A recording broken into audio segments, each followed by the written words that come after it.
Bueno, muy buenas tardes y muchísimas gracias a todos por acompañarnos en este foro sobre las modalidades de la participación ciudadana en los actos de la administración pública.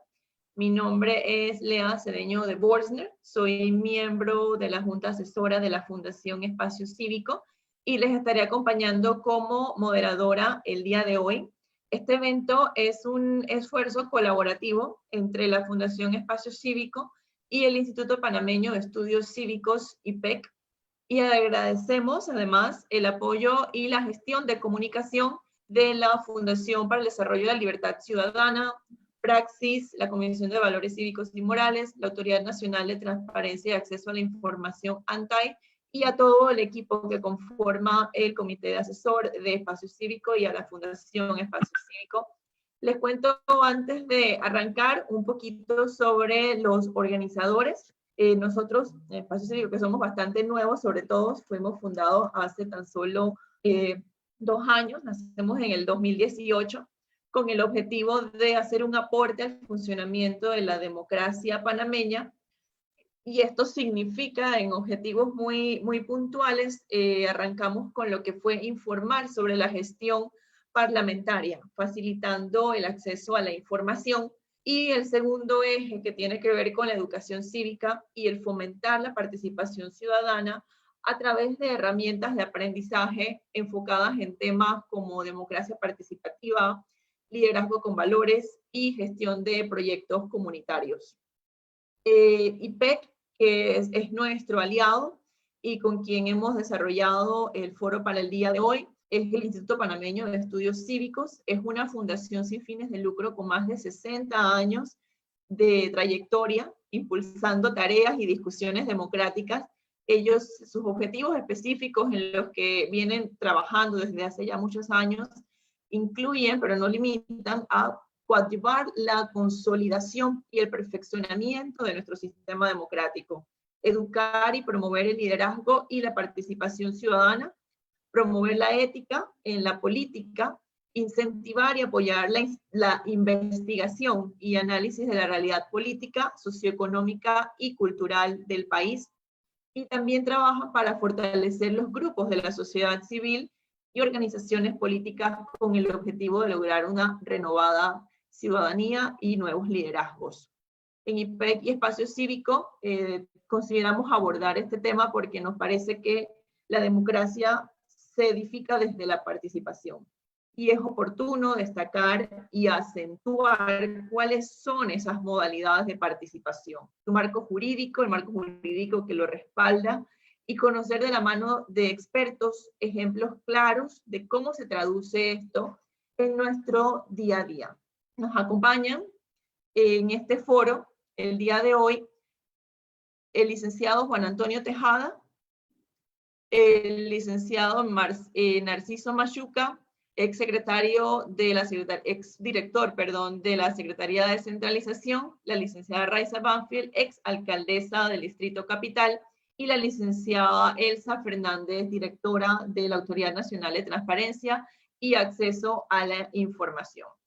Sin más, vamos a dar inicio con la primera intervención a cargo del licenciado Juan Antonio Tejada, quien es un profesional del derecho y cursó estudios universitarios en la Universidad de Panamá y en la Complutense de Madrid.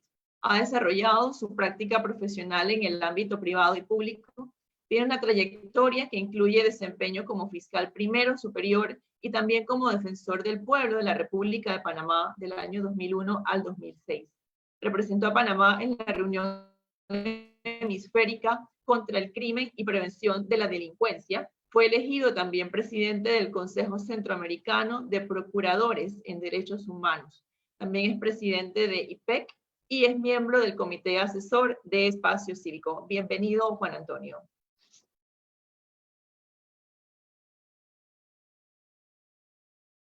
Estás en mute, Juan Antonio.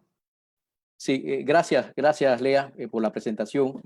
Agradecer a Espacio Cívico, a las organizaciones que habitualmente nos apoyan en estas convocatorias, en estos paneles, específicamente a la Fundación para la Libertad Ciudadana, a Praxis y en este caso también a la ANTAI, así como a los panelistas que la verdad sea dicha, han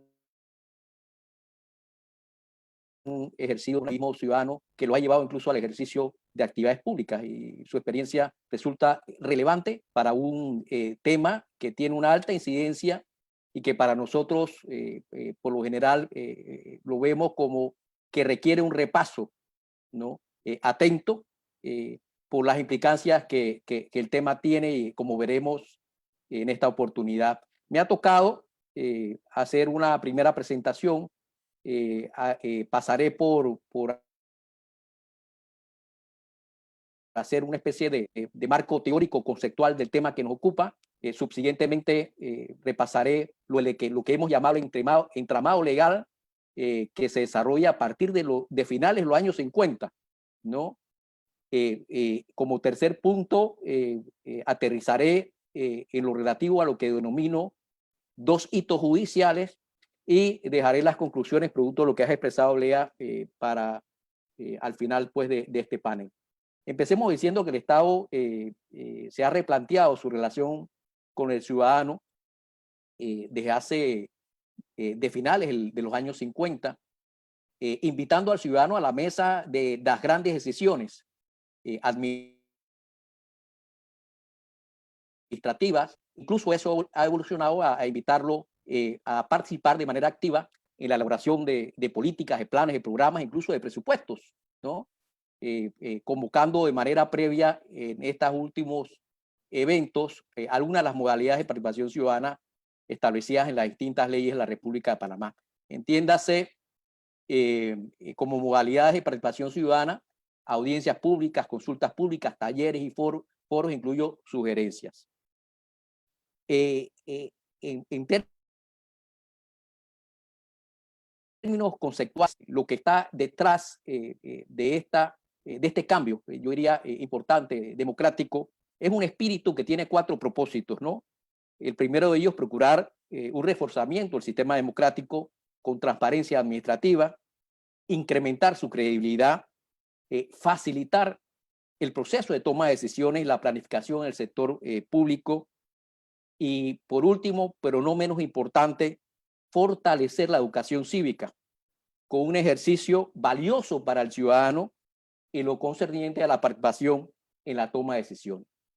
Como expresaba, esto ha tenido una construcción, una evolución desde los años 50, finales de los 50, específicamente con el decreto ley 17 del año 58, donde se invita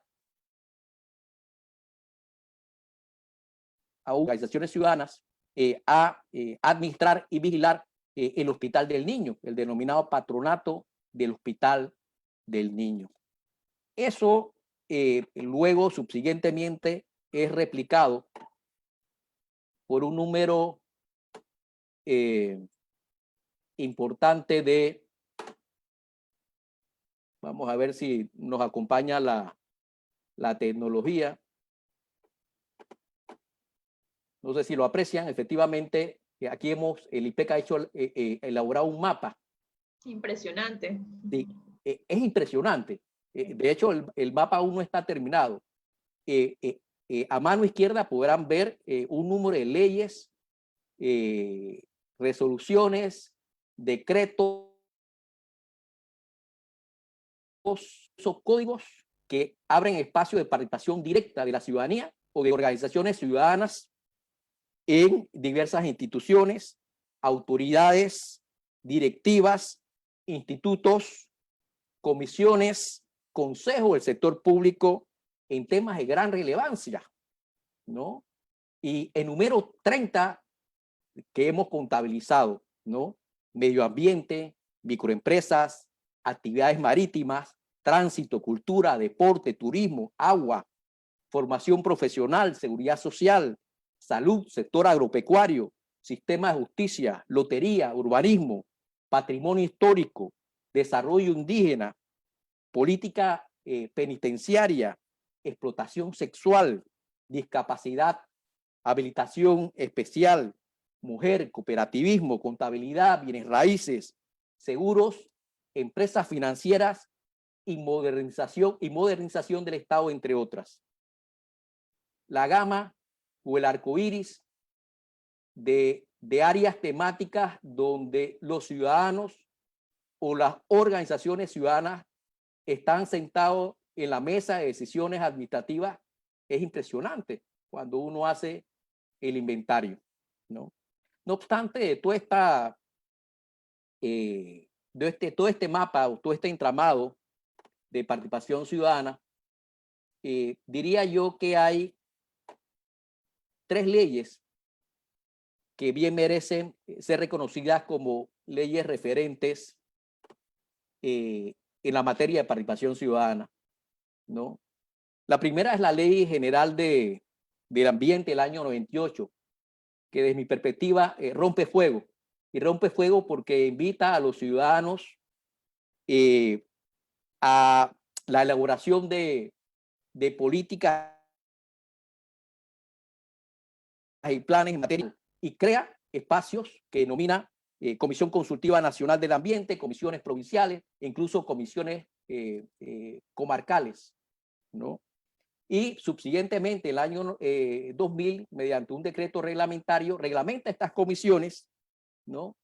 Y aquí lo estamos enseñando, el decreto ejecutivo 57 del año 2000, en el cual hace una definición de modalidades o mecanismos de participación ciudadana y las define, ¿no? Audiencia pública, encuestas, foros, talleres, sugerencias, ¿no? Entonces, esta es una ley que yo creo que rompe fuego en materia de modalidad de participación ciudadana. En el año 2000, la ley de transparencia, que es una ley por lo general que la gente identifica como ley de acceso público, la gente descuida que tiene un capítulo relativo a participación ciudadana en decisiones de la administración pública y que además tiene 2 artículos de extrema relevancia. El artículo 24, ¿no?, que establece que en decisiones de relevancia en la vida de los ciudadanos, el Estado tiene que convocar algunas de las modalidades de participación ciudadana establecidas en el artículo 25, pero lo importante del 24 es que establece ejemplos de situaciones donde el Estado tiene que convocar de manera obligatoria a estas modalidades de participación ciudadana de manera previa. Y las comparto, ¿no?, por su relevancia. Estamos hablando de decisiones relativas a la construcción de infraestructuras, tasas de valorización, zonificación y fijación de tarifas y tasas por servicios. Estas decisiones administrativas deben tomarse, sí, pero de manera previa deben ser convocadas a algunas de las modalidades de participación ciudadana establecidas en el artículo 25, entre otras las consultas públicas o audiencias. La tercera ley de gran relevancia, diría yo, de extraordinaria más bien, repasándola, pienso que ha sido un avance enorme, es la relativa a la denominada ley de descentralización de la administración pública, ¿no? En la misma ley se establece aspectos importantes como es el tener que acudir a modalidades de participación ciudadana en el ámbito de la planificación, programación, presupuesto de inversiones y evaluación y descentralización de la gestión pública en los gobiernos locales, ¿no? Yo pienso que esta es una ley que invita mucho a ser examinada. Pienso que va a tener una incidencia enorme en el Panamá democrático y sobre todo a nivel de nuestras comunidades.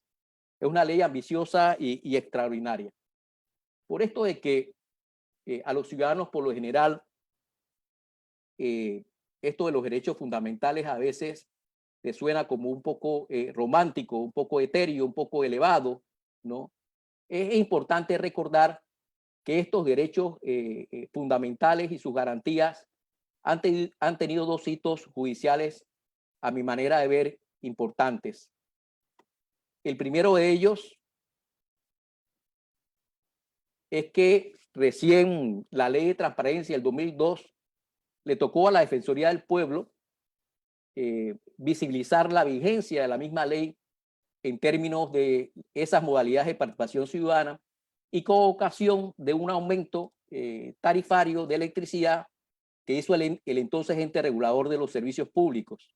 De la perspectiva de la Defensoría del Pueblo, en aquella ocasión, en el 2004, ese aumento tarifario había sido un aumento inconsulto, no sometido a audiencias o consultas previas y por lo tanto basado en la legitimidad que tiene el defensor del pueblo para accionar judicialmente, se presentó un amparo de garantías fundamentales y la Sala Tercera de la Corte Suprema de Justicia, como quiera que constató que no se había previamente realizado alguna consulta, una audiencia pública antes del aumento tarifario, suspendió el aumento tarifario y pues la noticia que el medio, el Panamérica, en aquella ocasión publica. De hecho, el asunto causó mucha conmoción, hasta caricaturas en los medios locales, ¿no? Ahí el defensor del pueblo aparecía pues ciertamente paralizándolo, el aumento tarifario. Quizás la gente lo recordará, pero para ese tiempo cada 6 meses había aumentos tarifarios y eso generaba una preocupación ciudadana tremenda, ¿no? Por el impacto que tenía no solamente a la vida de los ciudadanos, sino en la vida de las empresas y en el costo en consecuencia. Más recientemente, yo diría que un hito relevante desde el punto de vista de la garantía o la incidencia que tienen estas modalidades de participación ciudadana en las decisiones administrativas es lo que algunos medios locales recogieron como un revés para el actual alcalde con ocasión de incluir vía acuerdo municipal en el presupuesto dineros destinados a la recuperación de su proyecto de playa, ¿no? En esta ocasión, 2 ciudadanos, Ricardo Lombana y otra ciudadana, presentaron también vía amparo ante la Corte de que se había violentado con ese acuerdo el debido proceso, toda vez que no se había sometido a consulta ciudadana previa al mismo y bueno, ya reciente la Corte suspendió y estableció pues que había una violación al debido proceso y también expresó la relevancia que tiene que el Estado tenga en plena vigencia todo lo concerniente a estas modalidades de participación ciudadana en decisiones administrativas. Eso, en términos apretados, ha sido un poco el recorrido del tema que hoy nos convoca y con eso quedo luego para algunas conclusiones que quisiera expresar al final, ¿no? Muchas gracias, Juan Antonio.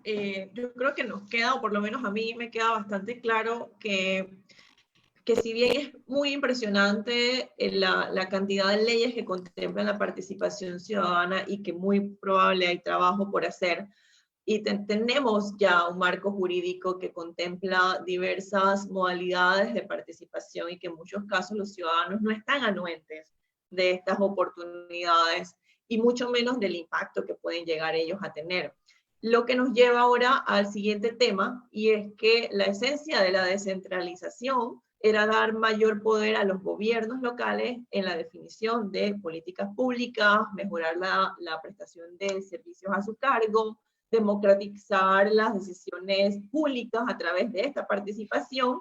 Bueno, no me voy a adelantar porque yo sé que el profesor Machuca me dirá si es por ahí o no, ya que es un proceso de carácter político que entregó una cuota de poder a los gobiernos locales, además de competencias y recursos a los municipios para atender más eficazmente las demandas de la población y la institucionalización de mecanismos de participación ciudadana. Y bueno, con este preámbulo, le doy la bienvenida al profesor Narciso Machuca, quien nos va a hablar sobre la participación ciudadana en la creación de nuevos corregimientos y nos va a ampliar sobre esa participación a nivel de los gobiernos locales. Él es licenciado en Derecho y Ciencias Políticas y en Ciencias Económicas. Tiene una larga trayectoria desempeñándose en cargos públicos relacionados a la descentralización y dirección de gobiernos locales. Además, ocupó el cargo de secretario nacional de descentralización del 2018 al 2019 y actualmente es profesor universitario de maestría sobre gestión municipal, que me pareció muy interesante. Casi que quisiera saber ya si tienen esa maestría online para meterme. También dicta Derecho Tributario Municipal en la Universidad del Contador y es profesor en el Diplomado Internacional de Gobernabilidad, Gerencia Política y Gestión Pública en la Universidad de Panamá. Bienvenido, profesor Machuca. Hola, buenas tardes. Buenas tardes a todos. Gracias, agradeciendo a la Fundación Espacio Cívico y a la Fundación IPEC la invitación que nos hicieran y a todos los organizadores, y nosotros emocionados de estar acá compartiendo con excelentes expositores este tema de mucha relevancia para nuestro país. Realmente el recorrido legal que hizo el licenciado Juan Antonio Tejada nos manda directamente al 2004, cuando en Panamá hay un antes y un después de la participación ciudadana en el proceso de gestión pública, cómo participan las comunidades en la gestión pública del país.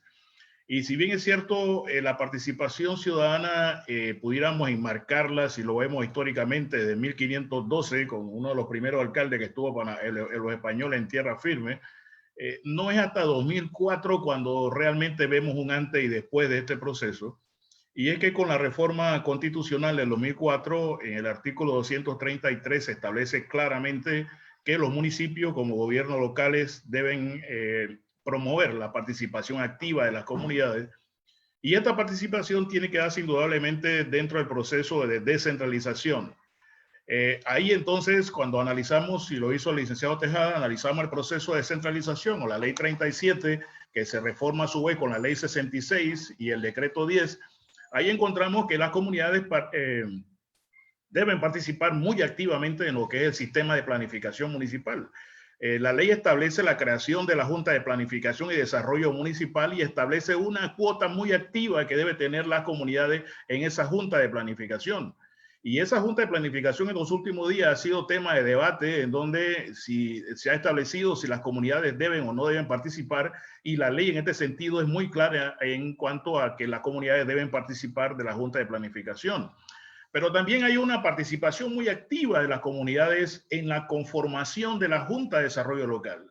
Y la ley en esto elimina un poco lo que era antes de las juntas locales, que venía con la ley 106 de 1973, y establece, bueno, ahora no van a llamarse juntas locales, van a llamarse Junta de Desarrollo Locales, y aquello que hacía que en un momento dado no funcionara esas juntas locales, ahora la ley de descentralización le da una serie de competencias y responsabilidades a las comunidades para que ellas puedan participar activamente de la vida municipal y las decisiones o el desarrollo que toma el municipio en todo este proceso.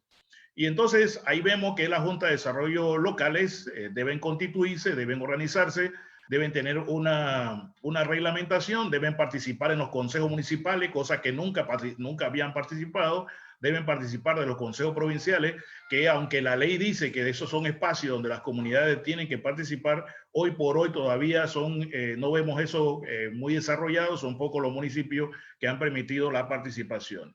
Y un elemento que a nuestro juicio es fundamental de lo que permite la ley de descentralización tiene que ver con la veeduría social. Y yo le digo, la mayor y más fuerte auditoría que puede existir en el territorio panameño. La gente a veces dice, yo tengo la Contraloría. Sí, la Contraloría te fiscaliza, pero aquí el mejor fiscalizador de cualquier proceso es la propia comunidad, la que te está viendo constantemente y sabe si estás haciendo un uso adecuado o no estás haciendo uso adecuado de los bienes. La Contraloría te puede llevar al Ministerio Público y te sancionan por 2 o 3 años, pero la comunidad te sanciona por mucho más tiempo, y cuidado con una serie de generaciones por el mal manejo que tú has hecho de los fondos. Y por supuesto los recursos en cuanto a lo que hemos visto en los últimos meses en la ciudad de Panamá, en el sentido que los proyectos, a la hora que los municipios o las juntas comunales quieren decidirlo, no lo decide un alcalde, no lo decide un representante, tiene que decidirlo la comunidad, y la ley establece los mecanismos y la forma como se debe hacer. Y en Panamá por primera vez se establece lo que son los presupuestos participativos, en donde el 100% de los recursos que van para inversión tiene que ir a consulta ciudadana. Pero vamos un poquito más al tema.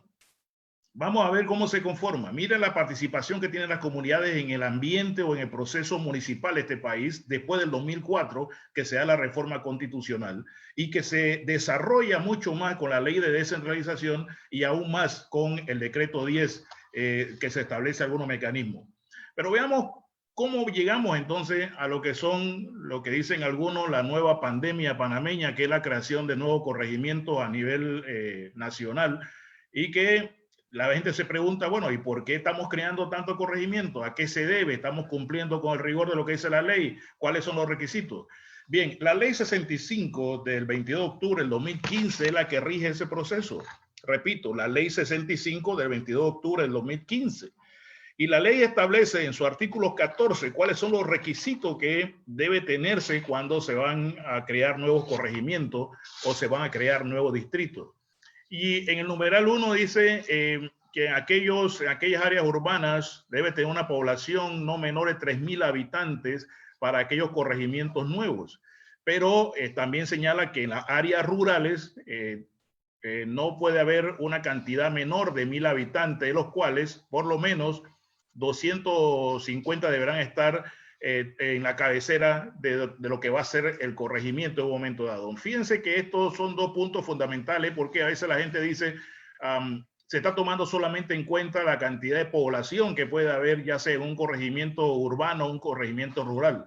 Pero la misma ley establece otros elementos que son fundamentales que lo tengamos en cuenta, que es aquí la duda de si se están cumpliendo o no se están cumpliendo a la hora de crear nuevo corregimiento. Mira, ahí dice, en el numeral 4 de esa ley establece, y se lo voy a leer textualmente lo que dice: la propuesta de creación de nuevo corregimiento deberá estar firmada por lo menos por el 10% de los ciudadanos del futuro corregimiento.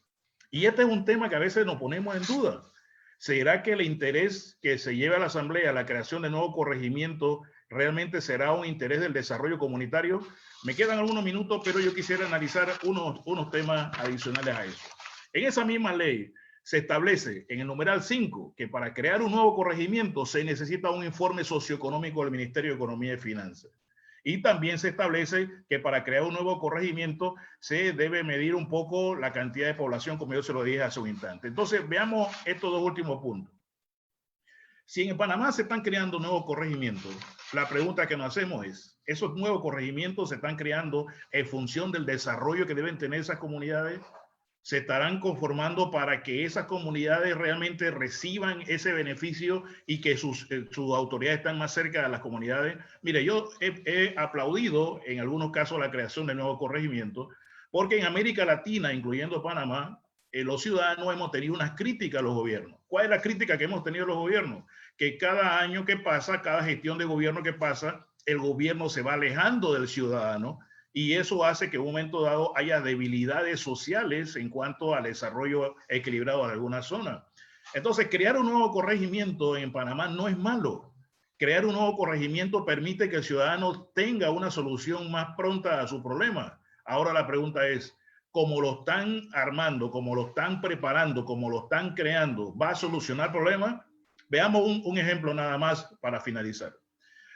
Las juntas comunales en Panamá reciben $110,000 cada representante de corregimiento y cada alcalde, pero veámoslo como junta comunal, reciben $110,000 al año. La ley dice que esos $110,000 tienen que dedicar el 30% para funcionamiento de la propia junta comunal y el 70% restante para inversión. Si tú tienes, por ejemplo, $110,000 y le sacas el 70%, eso viene significando como $72,000, $73,000 aproximadamente. Uno se pregunta, ¿esos $73,000 van a solucionar un problema social de un corregimiento? ¿Esos $72,000, $73,000 van a ayudar realmente a mejorar los niveles de vida de un ciudadano? Aquí viene el cuestionamiento serio y uno se dice, bueno, para eso debe estar entonces el estudio del Ministerio de Economía y Finanzas. Pero aquí se agrava un poquito más el asunto.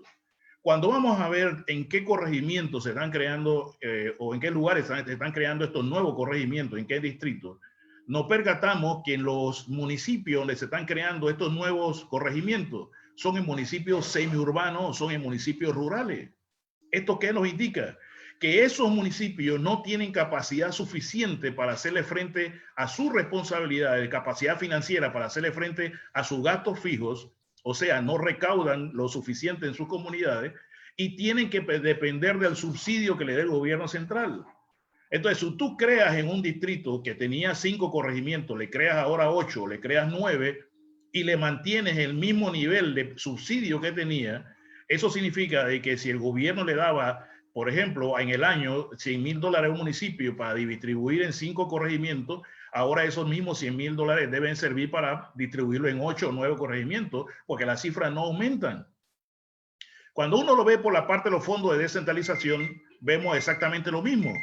Los fondos no aumentan a pesar, fíjese esto, a pesar que haya nuevo corregimiento, el fondo no aumenta. Entonces uno se pregunta, si el Ministerio de Economía y Finanzas, según la Ley 65, tiene que hacer un estudio socioeconómico, ¿se habrá hecho el estudio para analizar si ese nuevo corregimiento va a solucionar efectivamente los problemas sociales? Ahí le ponemos un poco de asterisco a esa conclusión. Y yo creo que a mi juicio, si esos nuevos corregimientos no son acompañados de recursos suficientes para las juntas comunales y para el municipio, no va a solucionar lo que en un momento dado se pretende hacer. Y termino con el siguiente elemento. La ley establece, como yo le dije al principio, que necesitan un 10% de los moradores como consulta para la firma del nuevo corregimiento, un 10% de las personas que viven en ese nuevo corregimiento. Pero esa es la duda que tenemos muchos, si eso se está cumpliendo. Y muchas veces uno analiza y dice, bueno, ¿se hizo una consulta con representantes? No. ¿Se hizo una consulta con el alcalde? No, porque la ley 65 establece que inclusive las consultas son iniciadas por el alcalde de cada sector. Y más aún, estas son decisiones que están siendo presentadas por los diputados a la asamblea. Si eso es así, la ley establece que debieran ser llevadas a los consejos provinciales para que los consejos provinciales de coordinación dieran algún tipo de opinión con respecto a ese tema y tampoco se está haciendo. Así que ahí tenemos algunos asteriscos, ahí tenemos algunas interrogantes y por eso es la gran duda del ciudadano con respecto a los nuevos corregimientos. ¿Se está solucionando un problema social?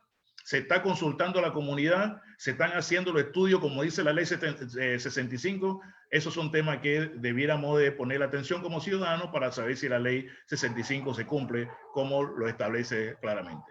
Gracias a todos. Muchísimas gracias, profesor. Sin duda, este tema da para un foro completo dedicado únicamente a este tema, pero usted ha hecho un excelente trabajo resumiendo los aspectos más relevantes y como bien la nota sobre esta pandemia de nuevos corregimientos que tenemos y la necesidad de tener estos informes socioeconómicos.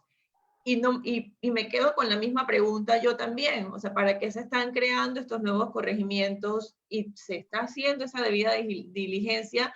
Y tengo que agregar la pregunta pues casi obvia, ¿cómo evitamos la politización de ese proceso en efecto? Y que cuando se recogen este 10% de estas voces, en efecto, pues sea representativo de esa comunidad y no solamente pues de un liderazgo político que está oprimiendo para que esto se dé de esta forma, ¿no? Son algunas de las dudas con las que también me quedo yo como ciudadana y en efecto también hay algunos comentarios que ya estamos recibiendo, los vamos a estar respondiendo al final de las sesiones, pero uno tiene que ver casualmente con pues, ese golpe bajo que recibe el Foro de Reformas Electorales, que también pues, monitorea este tipo de acciones como las que acabamos de discutir.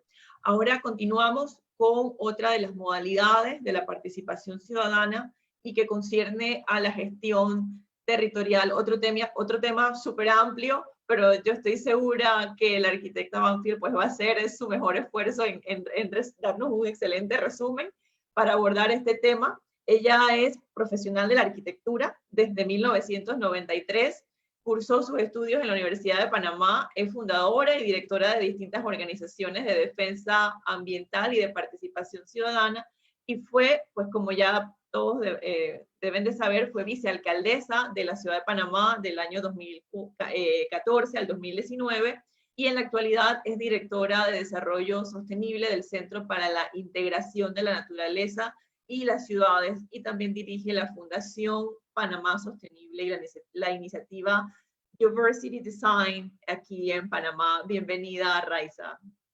Muchísimas gracias, Leia, y a todos los participantes. Gracias por la invitación y por esta fabulosa iniciativa. Yo estoy muy agradecida de que me antecedieron Juan Antonio y don Narciso, con quienes tengo una relación muy estrecha en todos estos temas, por lo cual no nos resulta teórico, sino muy de la práctica. Yo voy a compartir la pantalla justamente en función de lo que señalaba. Ajá, ustedes ven solamente la portada, ¿verdad? Participación ciudadana en la gestión territorial, sí, ok. De hecho, fue muy interesante lo que mencionaba tanto Juan Antonio en cuanto a toda la legislación que hemos tenido en función de participación ciudadana, porque ha sido la gente a impulsar estos cambios.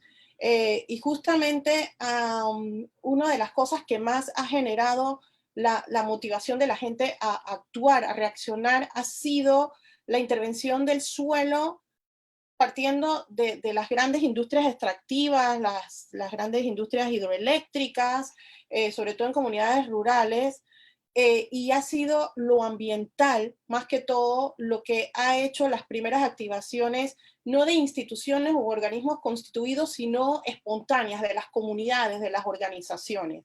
Y fue precisamente cuando se crea la Ley General de Ambiente, con el tema de la evaluación de impacto ambiental, es lo que generó el espacio de catarsis de la sociedad para quejarse desde el perro de la vecina hasta el edificio que no quiero, el proyecto que no quiero. Entonces las consultas públicas de los estudios de impacto ambiental, que era el único mecanismo de participación ciudadana activa, o sea, del ciudadano con la autoridad en ese momento, se convirtieron para discutir un montón de cosas que desviaban un poco el instrumento, pero es que la gente no tenía otro espacio para discutir porque no era consultado.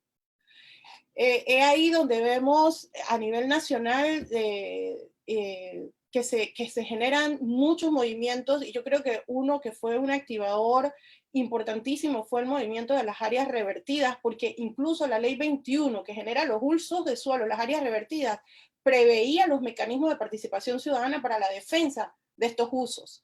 Así que crea un marco legal para esta participación, y esa activación generó posteriormente que otras comunidades se organizaran, y surge entonces la Red Ciudadana Urbana, por ejemplo, que es una organización comunitaria de prácticamente todo el Distrito Capital que ha estado pendiente de estos temas, pero esto se extiende a otros sitios del país como Chiriquí, y bueno, la comarca que ha tenido sus propios movimientos autóctonos. Así que lo ambiental generó un activador importante en la participación ciudadana, en decir lo que no quieren. Y eso fue importante, un primer paso. ¿Qué teníamos en materia de consulta? Si bien la legislación era muy amplia en todos los mecanismos, el MIBIOT, en su momento MIBI, después MIBIOT, generaba los usos de suelo, los cambios, a solicitud del dueño de la obra, del dueño del terreno o del promotor, y estos se promulgaban en edicto, así que el ciudadano tenía que estar pendiente e ir al MIBI y ver el edicto donde, si entendía aquello, donde decía que se había otorgado un cambio de uso, o si no, en el mejor de los casos, se enteraba cuando ya la retroexcavadora estaba al lado de su lote.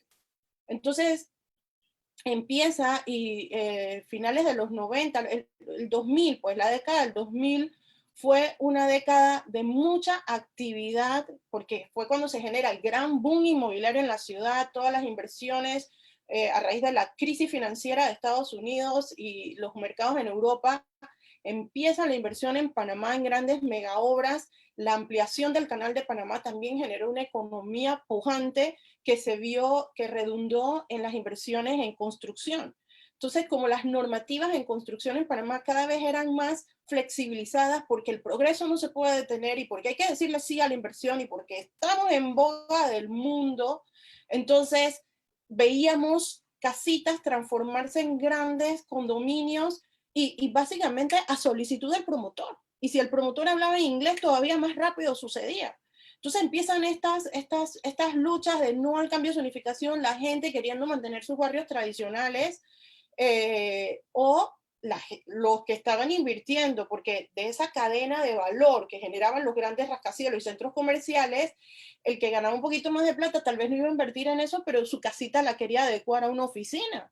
Entonces tenías el letrero como el verde que dice las ciudades crecen y los cambios se dan. Entonces sí, el cambio de zonificación. Pero ¿por qué había este contrasentido, este conflicto entre la sociedad?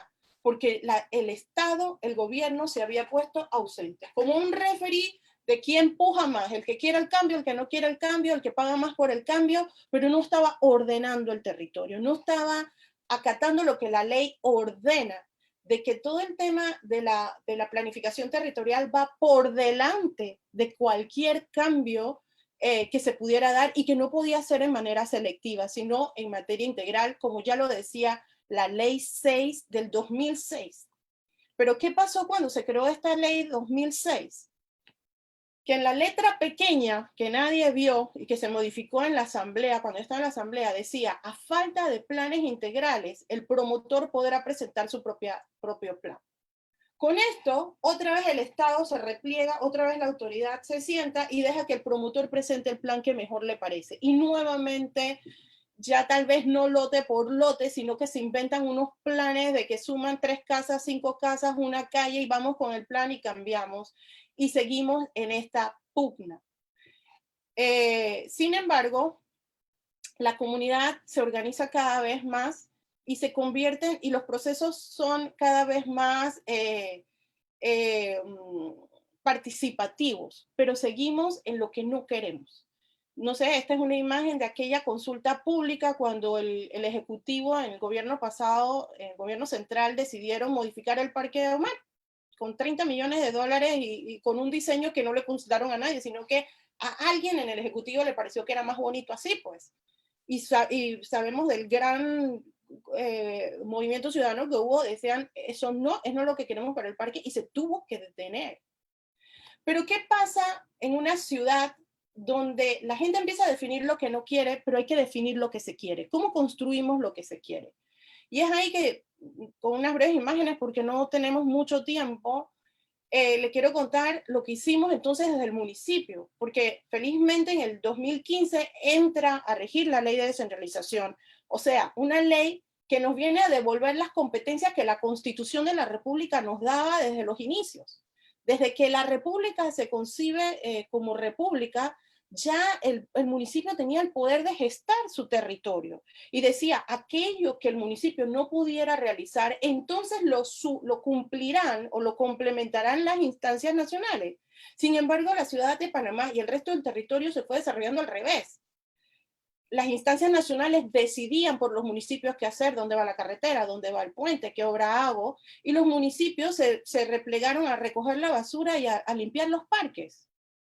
Entonces, cuando empezamos a retomar competencias que la Constitución nos daba, decíamos, pero por más brillantes que tengamos profesionales, tanto del sector privado o público, lo importante es que la comunidad sea partícipe de ese proceso. Y empezamos con las primeras experiencias de diseño participativo y llegamos a una comunidad de Bellavista donde había un conflicto enorme con un diseño que traía la administración anterior del Parque Urracá, por ejemplo, no consultado, sino que salía de un estudio de arquitectura.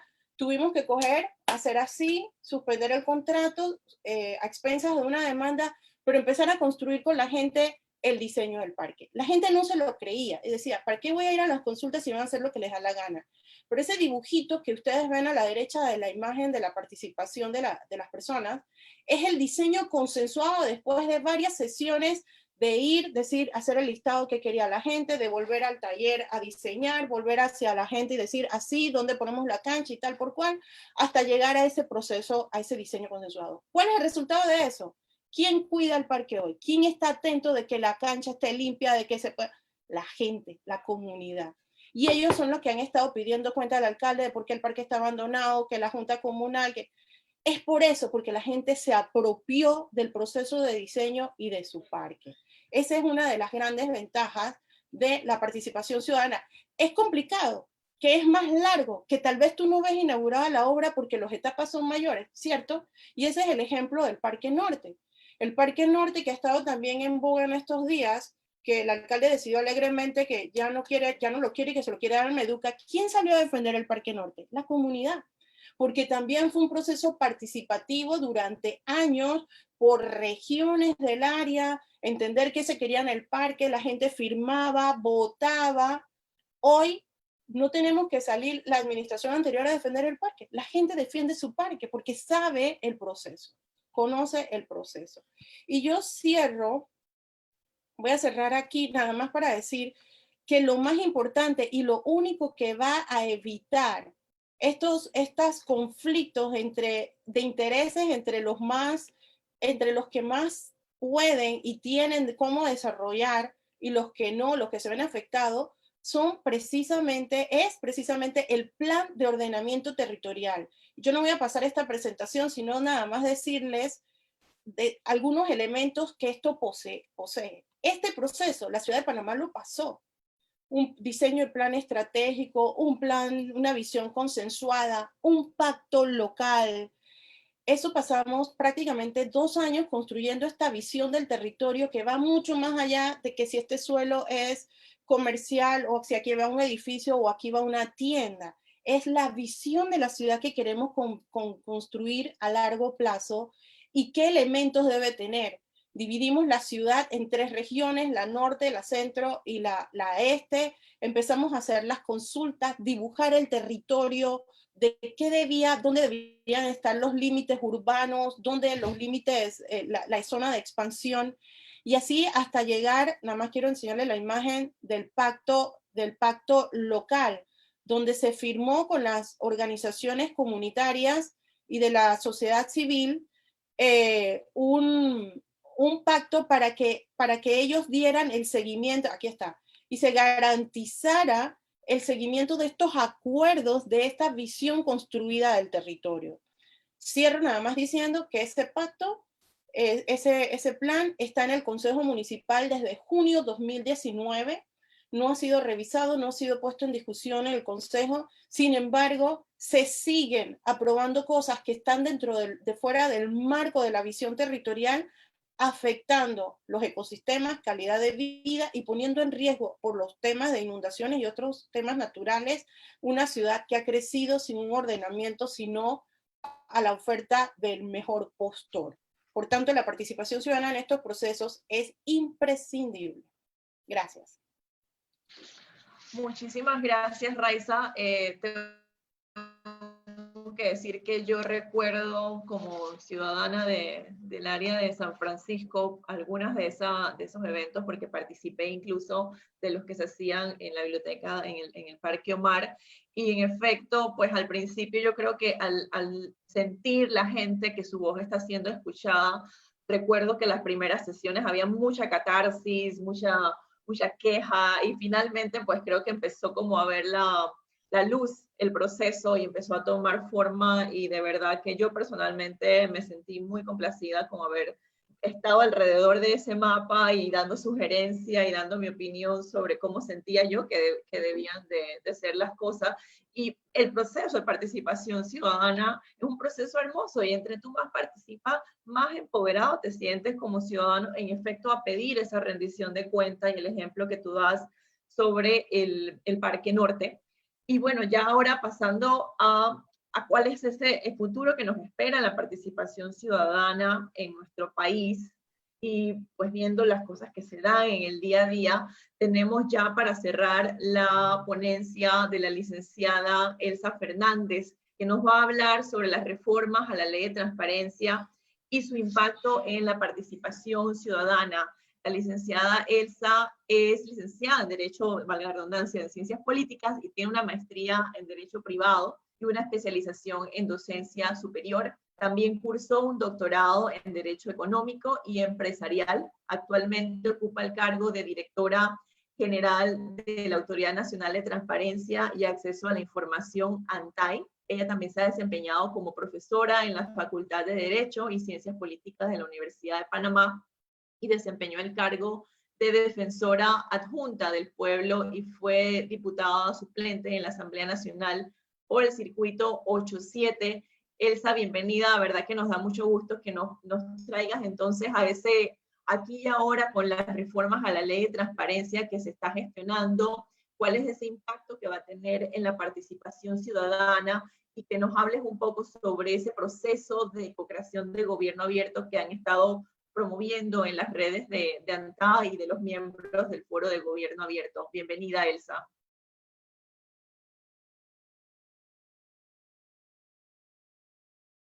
Estás en mute. Bueno, muy buenas tardes a todos y a todas. Gracias, Lea, por la invitación que nos hiciste a través de la Fundación Espacio Cívico, de igual manera el IPEC, PRACI y la Fundación Libertad Ciudadana. Reconocemos, al igual que los expositores que hoy acompañan, ¿no?, en este evento, que son personas que tienen un tecnicismo y una profesionalización y han dado grandes aportes, ¿no?, en el tema de transparencia y rendición de cuentas a nuestro país. Y de veras que agradecemos la deferencia que han tenido con nosotros de considerar a la ANTAI para participar en eventos como este, ¿no?, donde en definitivo tenemos que hacer desde el sector público todo lo oportuno, lo necesario para, en el cumplimiento de la ley, ¿no?, y como se establece la coordinación de la participación ciudadana en la gestión pública, tengamos entonces nosotros que cumplir ese rol.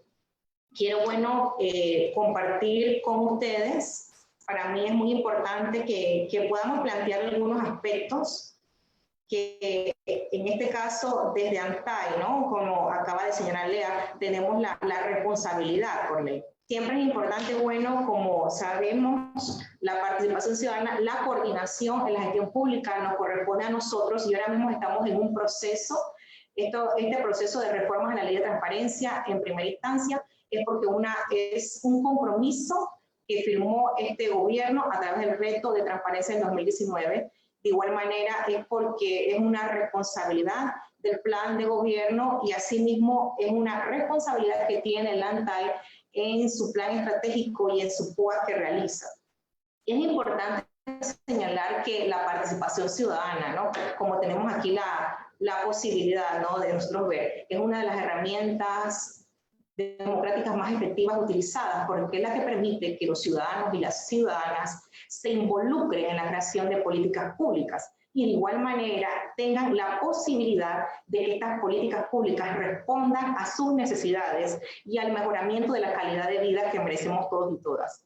En la ley 6 se contempla, recordemos que la ley 6 desde el 2012, estamos hablando de una ley que el objetivo de su reforma es para que sea a partir de aquí mejor de lo que teníamos hace 18 años. Y en definitiva tiene distintas modalidades que se deben entonces contemplar fuera de la ya existente, en las cuales dentro de un momento pasaremos entonces a señalar, y que en definitiva tiene y señala la obligación de cada una de las instituciones del Estado de garantizar la participación ciudadana. Nosotros hacemos una fiscalización de la sección de transparencia, y esa sección de transparencia debe estar ubicada en la página web que guarda relación con el cumplimiento de la ley 6, artículo 9, 10 y 11 sucesivos.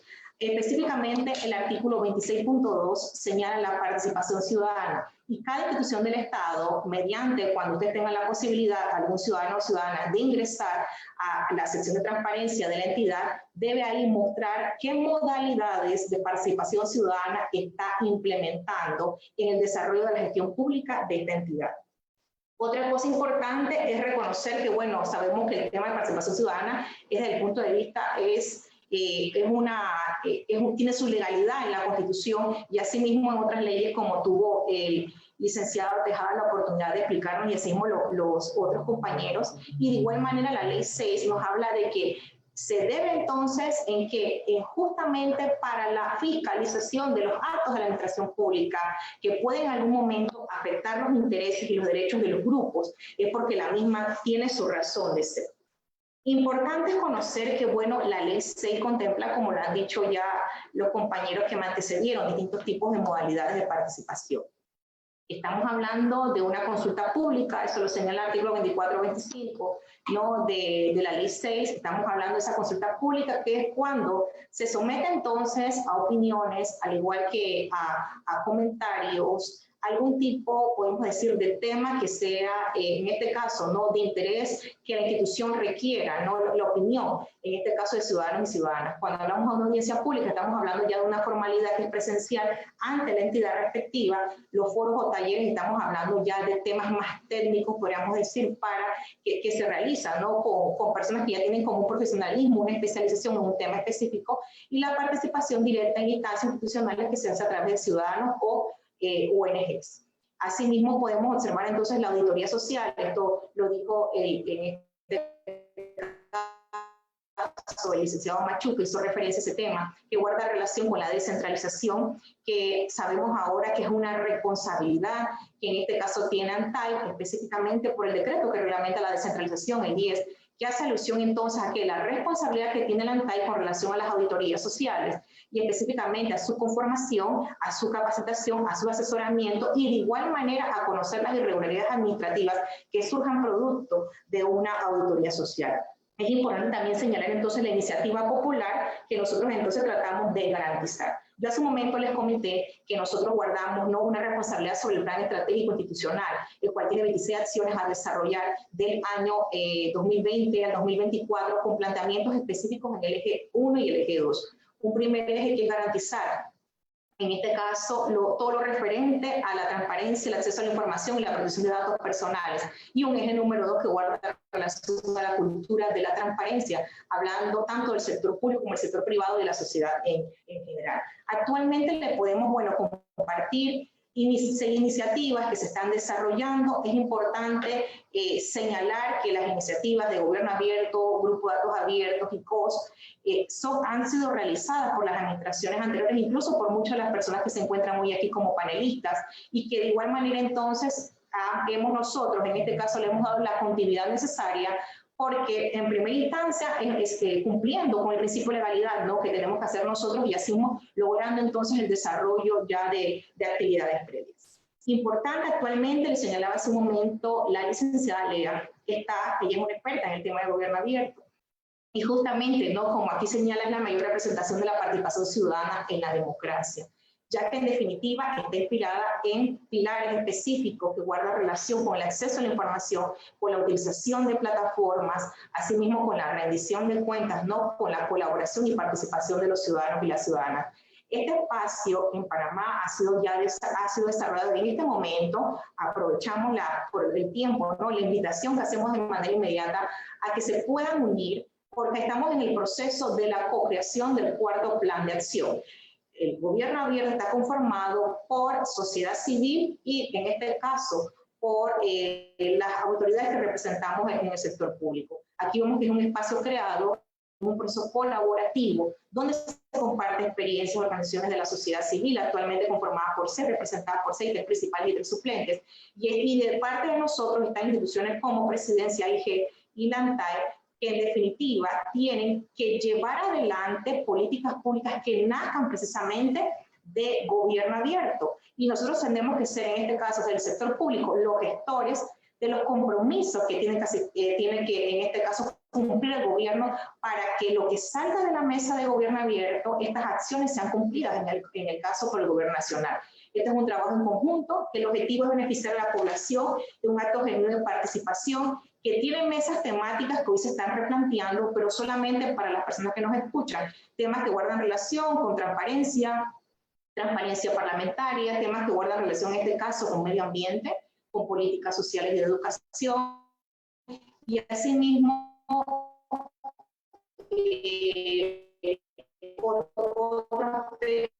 también son temas que han salido propios, que se están implementando esto, que era referente a la modernización del Estado y a la gestión eficiente de los servicios públicos, que es lo que demanda este país. Justicia también abierta es otro de los temas que se señalan y que están ahora en momento de replanteamiento. Otra cosa importante es el grupo de trabajo de datos abiertos. Esto es de noviembre del 2017, cuando se señala la necesidad en el caso, ¿no? del desarrollo de políticas públicas de datos abiertos, que es ante todo, ¿no? busca que el espacio de que los que están en puestos de gobierno tienen la obligación de aperturar datos de forma tal que ciudadanos o ciudadanas puedan obtener esos datos y convertirlos en datos que sean de valor y que esto pueda entonces, ¿verdad?, contribuir al desarrollo del país y buscar esa finalidad.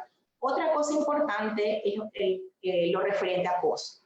COS en definitiva es una iniciativa, ¿no?, que en este caso nosotros formamos parte del grupo multisectorial de COS y está conformado tanto por sociedad civil como entidades también del Estado, que guarda relación con una iniciativa que ante todo busca en lo referente a la infraestructura pública que exista la transparencia. Aquí podemos ver, esta fue, bueno, una actividad que se hizo a inicios de año, que más que todo era una capacitación que se estaba haciendo a los miembros, en este caso, del sector público, porque el objetivo, el cumplimiento sería, ¿no?, que hay una página que es en este caso Panamá en Obras. La finalidad es que el Estado se sume al ingreso de información que permita la apertura de datos con relación entonces al tema de infraestructura y así esto sirva de medida y de control, en definitiva, que sean las medidas y controles necesarios para que el tema, que en muchas ocasiones es uno de los más cuestionados, es el tema de infraestructuras y contrataciones, entonces, sea transparentizado. Otra cosa importante que les puedo comentar, bueno, es el tema de las auditorías sociales. Hace un momento les señalé un poco, es un tema que está tomando más auge, se le puede decir que donde tenemos la única regional hasta el momento, que es en Veraguas, actualmente se han capacitado a 600 personas, en este momento hay 10 comités, ¿no?, de auditorías sociales ya conformados. Nosotros somos la instancia, como hace un momento les señalé, ¿no?, que permite su conformación, su asesoría, ¿no?, su creación y que contribuye entonces para esto. La institución desarrolla planes pilotos, como les comenté, y mediante esto es nuestra responsabilidad capacitar y sensibilizar cuando un grupo de personas, líderes comunitarios, ¿no?, se unen en definitiva para darle la mejor fiscalización que debe tener el gasto público por parte de las autoridades, ¿no?, que desarrollan en este caso infraestructuras. Entonces, estos comités, bueno, como ustedes tendrán podrán observar, ¿no?, nosotros ahora hemos seguido bajo la modalidad virtual, comunicándonos de igual manera, ¿no?, con los alcaldes y los representantes de las áreas para señalarles, ¿no?, la necesidad de esto y como señala de igual manera el decreto 10, ¿no?, que en definitiva hemos tenido comunicación y reuniones con ellos, con los consejos provinciales, por la necesidad que se tiene hasta el momento de todo lo referente a las oficinas de participación ciudadana y ética pública que logren entonces los objetivos que se plantean. Aparte de esto, bueno, es una responsabilidad nuestra, que se llama la Ley 33, todo lo referente a las capacitaciones. Capacitaciones que, bueno, que hemos tenido, gracias a Dios, la posibilidad de realizar en primera instancia de manera presencial, ahora de manera virtual. Hoy le podemos decir que en el tema de participación ciudadana se ha capacitado aproximadamente 4.000 personas. Y estos han sido tanto del sector público como de igual manera de sociedad civil, lo cual lo hemos categorizado, ¿no?, en virtud de los distintos temas que guardan relación con gobierno abierto, con datos abiertos, como le hemos mencionado, con el tema de auditorías sociales y el tema de transparencia. Y una de las últimas modalidades que estamos haciendo específicamente porque la ciudadanía, en este caso un grupo de ciudadanos, un profesor, se nos acercó a nosotros, fue específicamente para lo que es el desarrollo, en este caso, de un poquito que les voy a hablar ahora de la Carta Iberoamericana. Ahora les quisiera mostrar ante todo y sé que por motivos del tiempo, lo referente a la consulta ciudadana que hicimos nosotros, queríamos conocer, en este caso, desde el punto de vista de la ciudadanía, una visión completamente diferente a quien está en un puesto en definitivo, ¿no?, de toma de decisión, y para nosotros era importante conocer, con relación a la Ley 6 de transparencia de la gestión pública y la Ley 33, que es la que crea la ANTAE y que es la operativa para que esto se dé, cuáles eran los aportes. Nosotros le podemos decir que por aportes relevantes, en primera instancia nos señalaban con relación al artículo 24, porque el artículo 24 tiende a establecer temas específicos de participación ciudadana, los cuales ante todo, ¿verdad?, como conocemos, deben ser más ampliados, porque específicamente hace alusión a ¿qué? Al temas que guardan relación con zonificación, con tasas, ¿no?, con tarifas,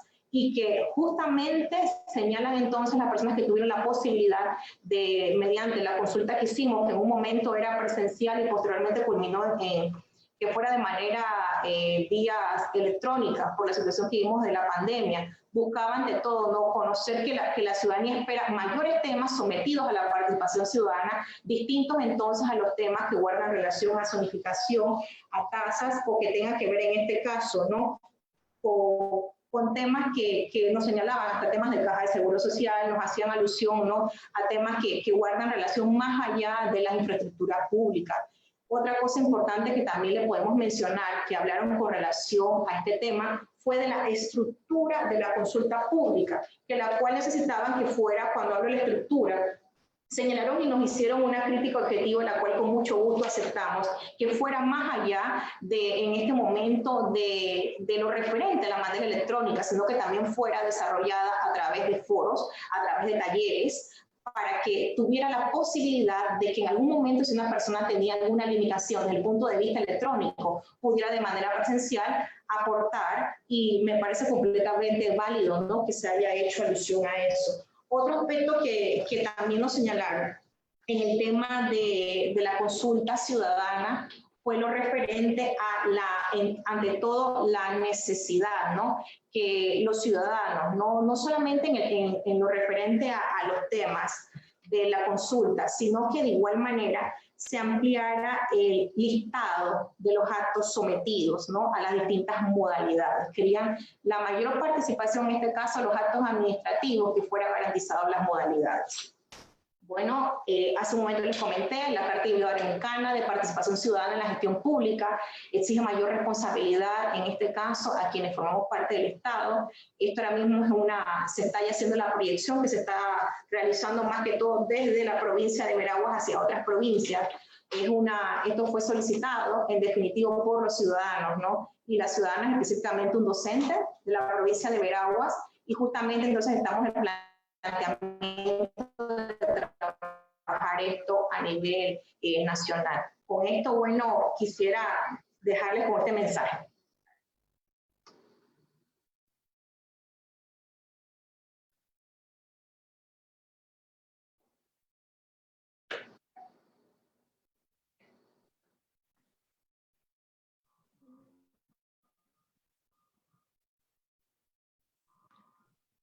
El audio del video no se escucha, no sé si tiene un audio. Ajá. Permítame un segundo. Ajá.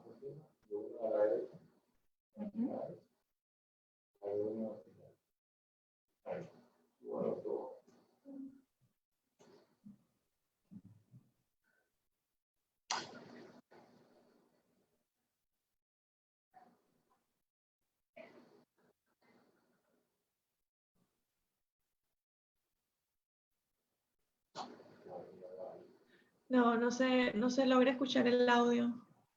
Bueno, ante todo, bueno, eran más que todo testimonios de las personas que han tenido la posibilidad, ¿no?, de conocer de las auditorías sociales y formar parte de las auditorías sociales, ¿no? Y porque el objetivo es definitivo, ¿no?, que es un tema que es de inclusión de todo el país, ¿no? Porque todo el país necesitamos las mismas oportunidades, y esto entonces es lo que nos ha motivado, ¿no?, a que sea un tema inclusivo y a poder trabajarlo todo, ¿no?, en todo Panamá es nuestra aspiración. Así que bueno, con esto, muchas gracias, perdonen si me excedí en el tiempo, y bueno, quedamos como siempre de parte de ANTAI para servirles. Muchas gracias, Elsa. Bueno, como bien lo notaste al principio, yo también he sido parte de estos procesos y he observado lo difícil que es cuando arrancas una iniciativa, toma muchísimos años empezar a ver sus frutos. Recuerdo que lo de Gobierno Abierto, Panamá se adhiere, creo que a finales del 2012, empezamos el primer plan de acción en 2013, y realmente no es hasta hace creo que 2 años, si no me equivoco, que tenemos la formalización de lo que es hoy día el foro multiactor de la Comisión de Gobierno Abierto aquí en Panamá. En el de COS también, cuando estuve con la Embajada Británica, fue hace quizás más de 5 o 6 años cuando empezamos con la iniciativa COS, entre varios organismos de sociedad civil, la ANTAI liderando todas estas iniciativas como champion, y nuevamente toma todo este periodo de tiempo poder llegar a ver pasos específicos y muy claros y contundentes de los avances en este tipo de iniciativas. Por eso es que yo siempre digo que el gobierno abierto no es una meta a la que simplemente tú llegas ya hoy, sino que es algo que evoluciona con el tiempo. Tenemos varias preguntas y bueno, aprovechando que ya que acabas de tocar el tema sobre gobierno abierto y esto, Elsa, una de las preguntas que nos llegó es ¿cuáles creen son las causas de la baja participación ciudadana en iniciativas como estas, que son nuevos paradigmas de participación, como por ejemplo, citan aquí al gobierno abierto? Bueno, definitivo, ¿no? La baja participación ciudadana puede tener varios enfoques. Yo te podría decir en primera instancia que guarda relación con la desconfianza que existe, ¿no? Eso es una realidad, la desconfianza que existe en la figura como tal del Estado y los distintos órganos del Estado. Entonces eso contribuye, ¿no? Porque cuando hablamos entonces de mediciones que se hacen, ¿no? Encuestas a nivel, póngase como se han hecho, casualmente de Transparencia Internacional, y ponen índices de 36, ¿no? Aquí partimos de esa realidad y que esa es la representación de la poca confianza que existe de los ciudadanos y las ciudadanas en el país. Entonces, aquí el objetivo es el trabajo, entonces, en conjunto de empoderarse, ¿no? Y cuando hablo de empoderarse, ¿no? Desde el sector público, quienes tenemos la responsabilidad definitivo de aprovechar los espacios, como hace un momento lo acabamos de mencionar, ¿no? De gobierno abierto, para que los compromisos que salgan de esa mesa sean entonces una realidad de parte entonces de lo planteado y de lo que se exige a cada una de las entidades. Entonces yo te puedo señalar que la desconfianza guarda un rol, un valor. Sí, yo añadiría eso. Yo, de la experiencia municipal, se me venía una frase a la mente que la sigo repitiendo. Es más fácil construir ciudad que construir ciudadanía. No sé si se escucha bien, mi señal está dando problemas. Sí, sí te escucho, es más fácil construir pero ciudad sí que construir ciudadanía. Entonces es allí donde, ¿ahora se escucha? Sí, sí. Okay. Decía que es más fácil construir ciudad que construir ciudadanía, porque también políticamente la población se ha acostumbrado a que cada 5 años su única responsabilidad, en el mejor de los casos, es votar y que luego venga un político y te resuelva. Y ese te resuelva ni siquiera se ve como un resolver colectivo, sino el que hay para mí. Y está a todo nivel, no tiene que ver con clase social. Entonces, yo voto y pago tu salario con mis impuestos para que tú me resuelvas. Y el político que quiere garantizar su permanencia y el voto, entonces resuelve en la medida que ese ciudadano demanda.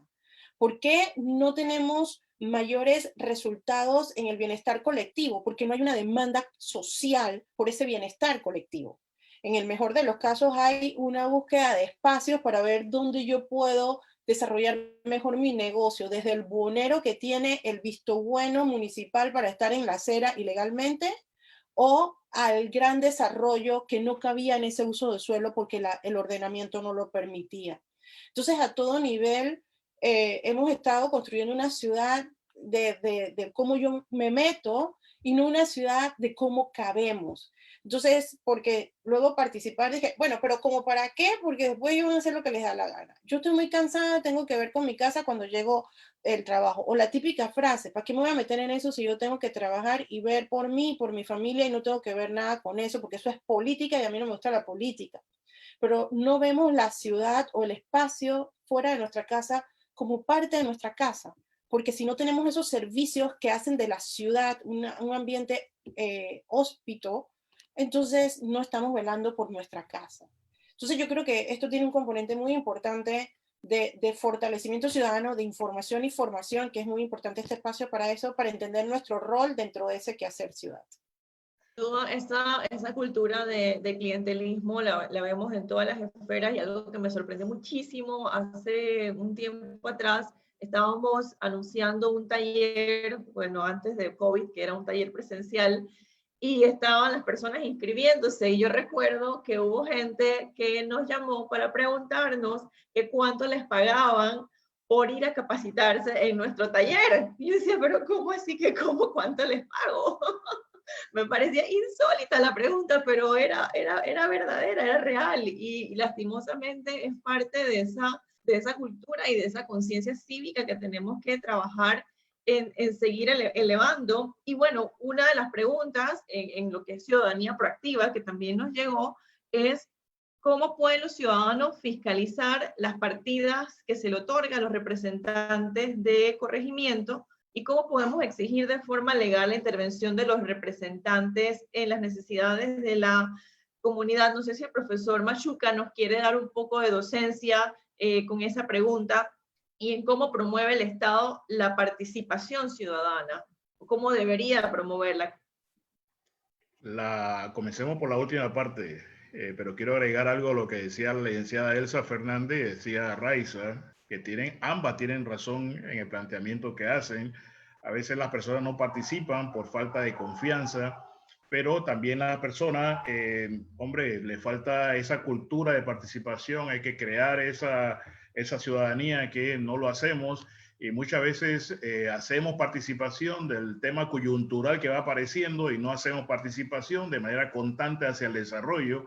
Y yo creo que tiene una combinación de ambas cosas, un poco la desconfianza que hay en autoridades y esa falta de confianza, y la otra tiene que ver, hombre, ese empoderamiento ciudadano en todo este proceso.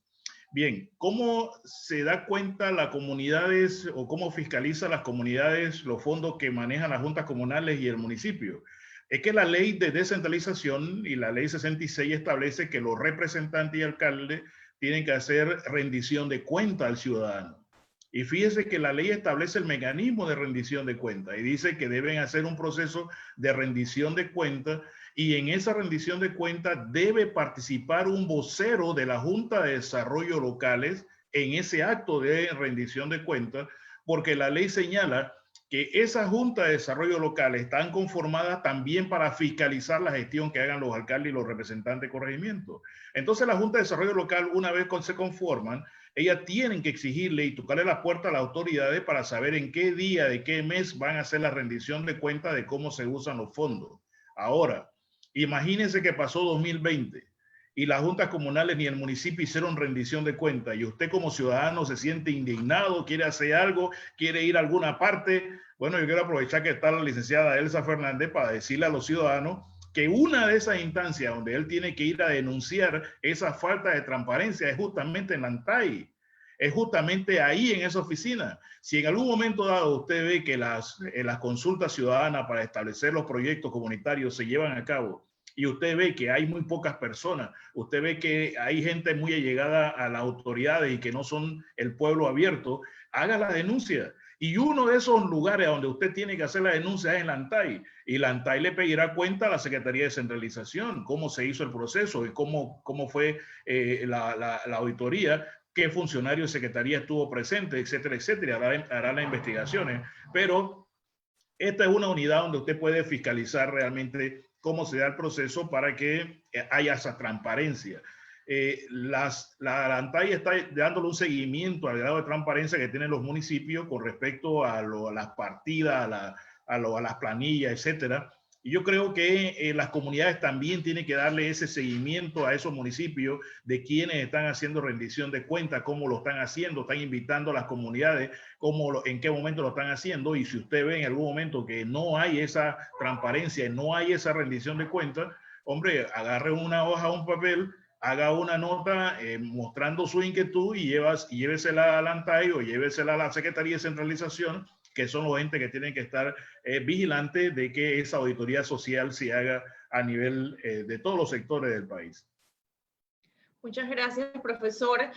Y bueno, tenemos muchas preguntas, la mayoría son bastante parecidas, pero tengo una pregunta que yo creo que esta se la puedo lanzar a Juan Antonio, si me permite. Claro. Así como bien out on the street. Dice aquí, ¿qué cambios se requiere en la administración de justicia para que los corruptos vayan a la cárcel? Yo creo que es una pregunta muy amplia, pero quizás tú nos puedes dar una noción en general de cómo hacer que realmente veamos una administración de justicia sirviendo como debe ser. Bueno, yo quisiera primero engancharme con la pregunta anterior y luego contestarte esta. Me refiero al tema de la participación ciudadana. Yo soy un creyente de que hay dos segmentos de la población que recorren carreteras distintas. Hay un segmento de la población que abraza el individualismo exacerbado de la sociedad contemporánea y por lo tanto la indiferencia, ¿no? Pero hay otro segmento de la población que recorre otra carretera y que nos visibiliza que hay ciudadanos que hoy están más involucrados que nunca en diversas asignaturas de la vida nacional y local. Y sobre todo pongo acento en lo que miro de muchos jóvenes en organizaciones de medio ambiente, de cultura, de arte, que se involucran en el día a día, ¿no? Entonces, separar ambas cosas, porque sí, hay un escenario frustrante, pero también hay un escenario de esperanza, digo yo, de que podamos seguir empujando y elevar los niveles de calidad democrática. Entonces, ya contesté esa pregunta, ahora paso a la siguiente, que es un poco más compleja y difícil, diría yo. Y que yo creo que viene por ese sentido de frustración que acabas de mencionar. Sí, mira, si hay una asignatura pendiente en el Panamá democrático es el tema del sistema de justicia. Es un tema que con el cual tropezamos desde el día 1, ¿no? Por una serie de eventos que hace unos días atrás compartí con algunos oyentes y no hemos descansado con eventos que han generado frustración y preocupación. En ese escenario, los panameños en algún momento apostamos al denominado Pacto de Estado por la Justicia. Se hizo una propuesta muy ambiciosa, una hoja de ruta a efectos de hacer un cambio importante en nuestro sistema de justicia y que jugara el papel que debe jugar dentro del sistema democrático, ¿no? Entonces yo diría que uno rescatar esa hoja de ruta del sistema de justicia y sobre todo hay que apostar con mucha fuerza a la formación de jueces, magistrados y fiscales. Los jueces, magistrados y fiscales no solamente tienen que estar debidamente formados, sino que se la tienen que creer su independencia, tienen que creer su imparcialidad y no amilanarse frente al poder político, frente al poder económico, por ejemplo, que en no pocas ocasiones enfrentan en distintas controversias o investigaciones de índole penal, ¿no? Entonces, es un tema que tenemos que examinar y tenemos que retomar si queremos de alguna manera seguir en este camino de construcción democrática, ¿no? Y digo camino de construcción democrática porque hablamos mucho de la democracia y sí, ciertamente a esto lo denominamos democracia, pero es un camino de construcción, ¿no? Al cual tenemos que seguir avanzando y tenemos que seguir mejorando. No es un tema que tú alcanzaste la democracia un día tal y te acostaste de un lado de la cama a dormir, ¿no? La institucionalidad, la ciudadanía se sigue construyendo, se sigue mejorando, se sigue apelando a la eficiencia y eficacia, el mejoramiento de la calidad de vida o las condiciones de vida de los ciudadanos, ¿no? Entonces, es una tarea permanente, lo que quería un poco compartir con todos, ¿no? Gracias, Juan Antonio. Y bueno, y también que más allá de las competencias necesarias para un cargo, pienso que hay cargos que ameritan también un liderazgo valiente, ¿no? Para no dejarse amedrentar por los escenarios difíciles y opresores que se puedan presentar y si en un momento. me permite un último comentario, y en este caso con relación a la ANTAI, que creo que ha presentado un proyecto, me parece muy interesante, que de alguna manera pasamos del entramado legal que había compartido con ustedes, y cuando digo entramado legal me refiero a la relación o el común denominador que existe de esas leyes desde la perspectiva de la participación ciudadana, ahora a acariciar la idea muy buena de establecer un sistema nacional de participación ciudadana. O sea, eso es una buena noticia, diría yo, ¿no? Entonces, agradecerle a la ANTAI, en este caso a su directora, que nos ponga eso encima de la mesa y que reitere la invitación a que los ciudadanos demos una mirada y tratemos de mejorar el proyecto en lo que pueda ser mejorado, ¿no? Yo simplemente viendo de manera ligera el proyecto, me preguntaba, directora, si todos estos modelos o todos estos mecanismos de participación ciudadana generalmente se han pensado de manera presencial o semipresencial, ¿no? Hoy vivimos una pandemia que nos ha invitado a ver todos estos ejercicios también de manera virtual, ¿no? Entonces, darle un repaso a ver si pudiéramos mejorar ese otro tramo, porque me temo que este no será la primera ni la última pandemia que tengamos, ¿no?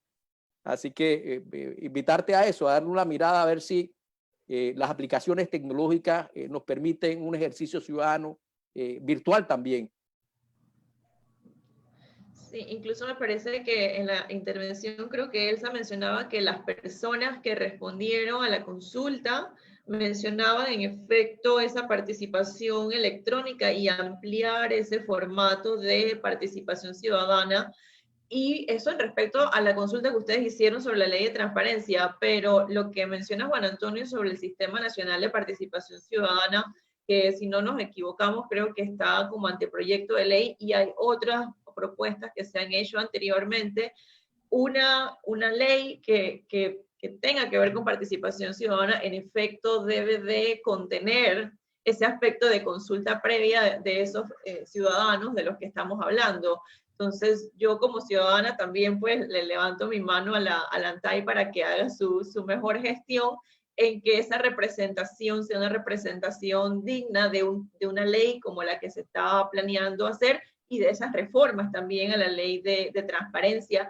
No sé, Elsa, si quieres cerrar con algún comentario, pasamos ahora a la sesión de cierre de cada uno para que nos den su resumen de lo que se ha planteado el día de aquí hoy, su visión a futuro de la participación ciudadana en nuestro país. Elsa, si iniciamos contigo. Cuando dices conmigo, es conmigo.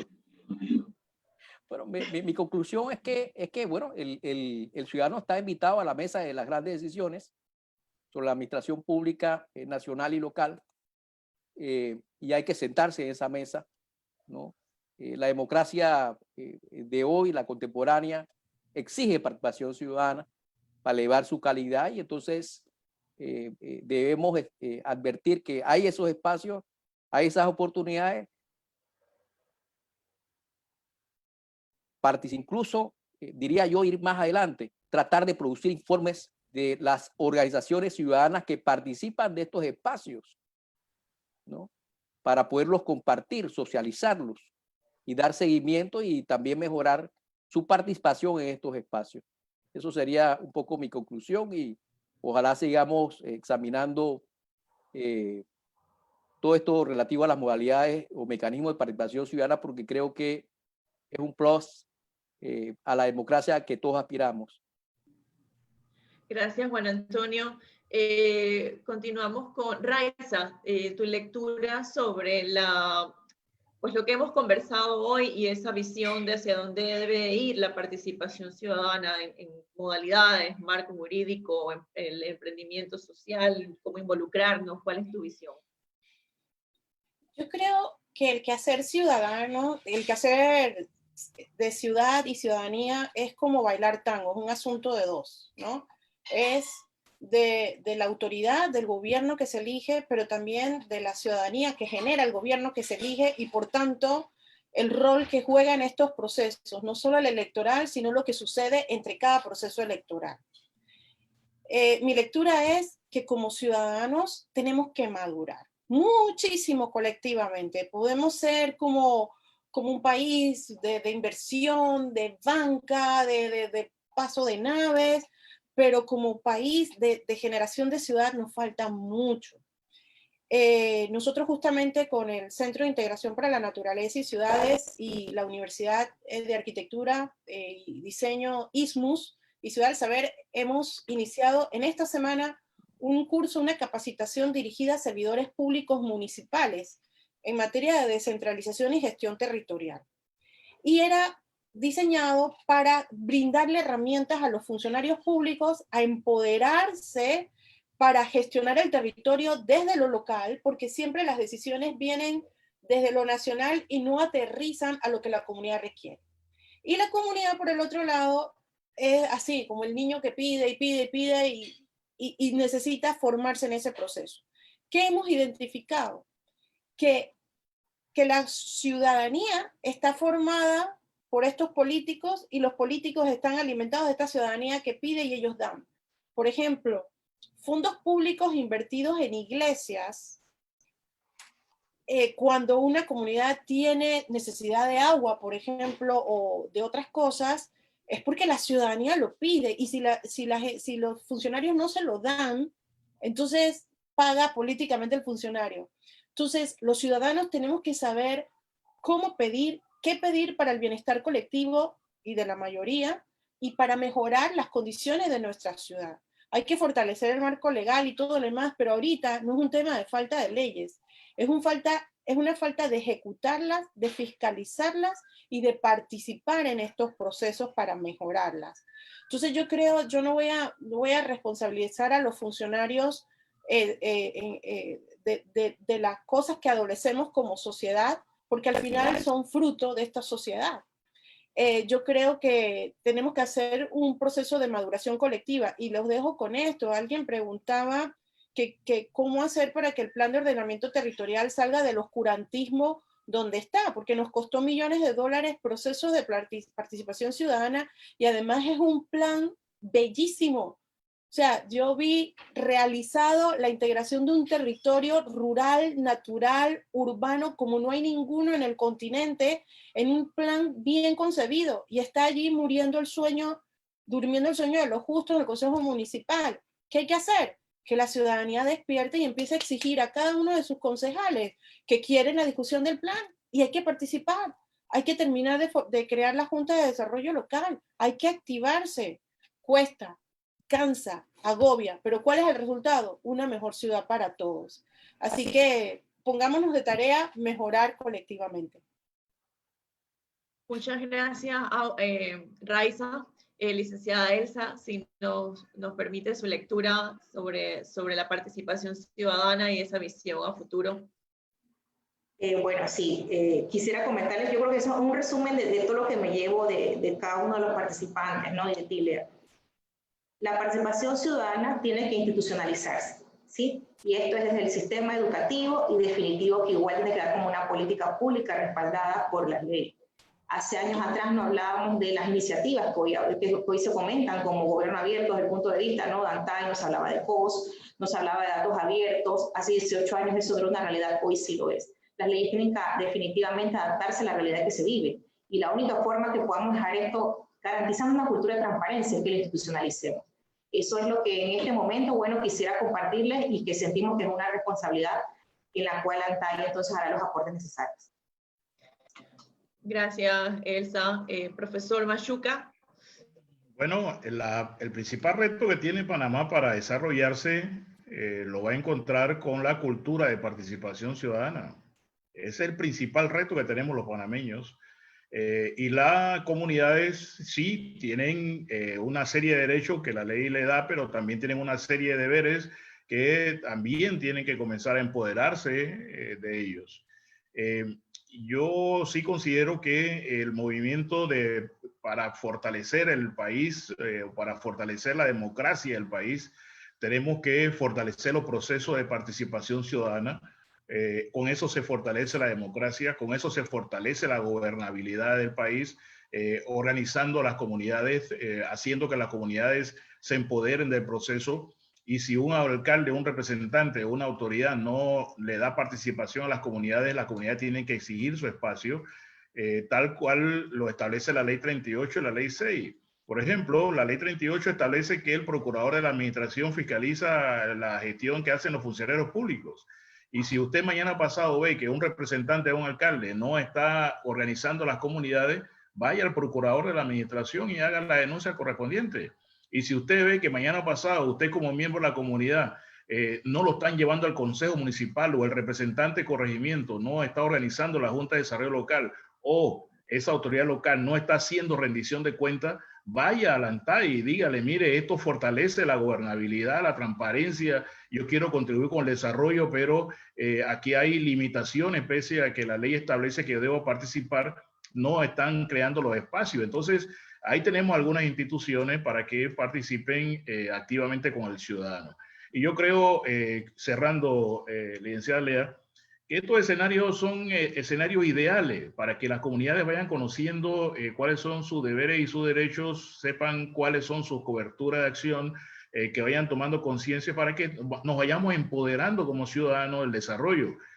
Yo siempre sigo diciendo y lo seguiré diciendo, no es posible en ninguna parte del mundo que quieran hacer un desarrollo sin participación de las comunidades. No es posible que quieran hacer un proceso transparente de la gestión pública sin participación de las comunidades o del ciudadano, porque el ciudadano es el objeto y sujeto de la acción.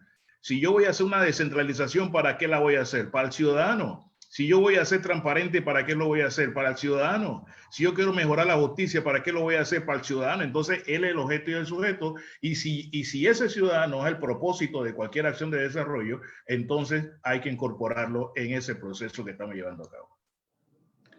Muchísimas gracias, profesor.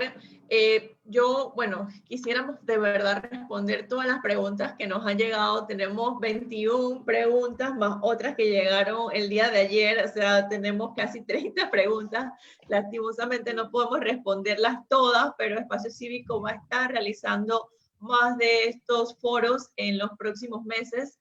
Yo personalmente me quedo con que sí queremos ir a un modelo de gobernanza abierta y colaborativa, pero más allá de la retórica. Y para eso tenemos que empoderarnos nosotros también como ciudadanos de este proceso. Muchísimas gracias a nuestro panel por su participación en este foro y muchísimas gracias a ustedes, a la audiencia, por participar de este evento que se da hoy en asociación entre IPEC y Espacio Cívico. Esperamos poder verlos de vuelta pues, en otro de nuestros foros el próximo mes. Muchísimas gracias y buenas noches a todos. Gracias. Hasta luego. Buenas noches. Hasta luego. Gracias.